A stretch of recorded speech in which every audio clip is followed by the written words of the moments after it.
J'imagine que du coup, il y a des vrais chantiers qui sont en cours. Tu as parlé tout à l'heure voilà, de certaines ambitions, d'une Mhm. certaine prise de conscience aussi, qui amène voilà, à des sujets de transformation. Peut-être, est-ce que tu peux nous en Ouais. dire un petit peu plus? Alors, moi, je suis arrivé en octobre 2023, en ayant en responsabilité la tech, le produit, et à la fois la transformation de Donnetrust.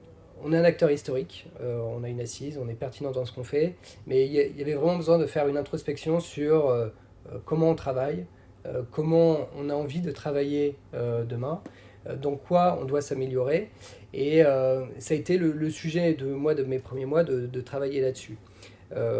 C'est d'ailleurs pour ça que on a travaillé ensemble, que j'ai sollicité Xquad, parce que moi j'avais besoin de compléter mon assessment d'une vue encore plus globale.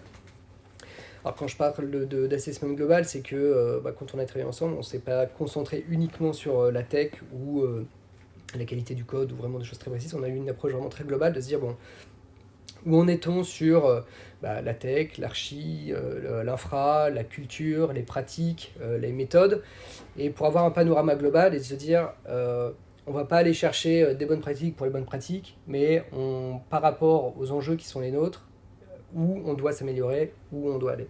Et ce qu'on s'est dit, c'est que on s'était fixé un an pour changer de ligue, passer en Ligue des Champions, si je peux dire.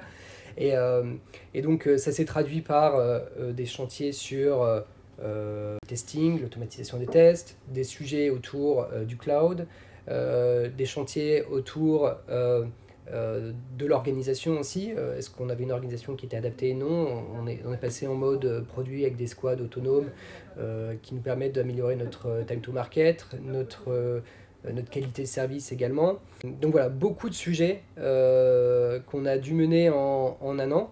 Et voilà, donc c'était une année hyper Hyper riche, riche, bah oui. ouais, qui nous a, voilà, où on s'est dit, bah voilà, on change de cap. Pendant un an, on fait un effort, on met un effort assez important sur tous ces sujets-là.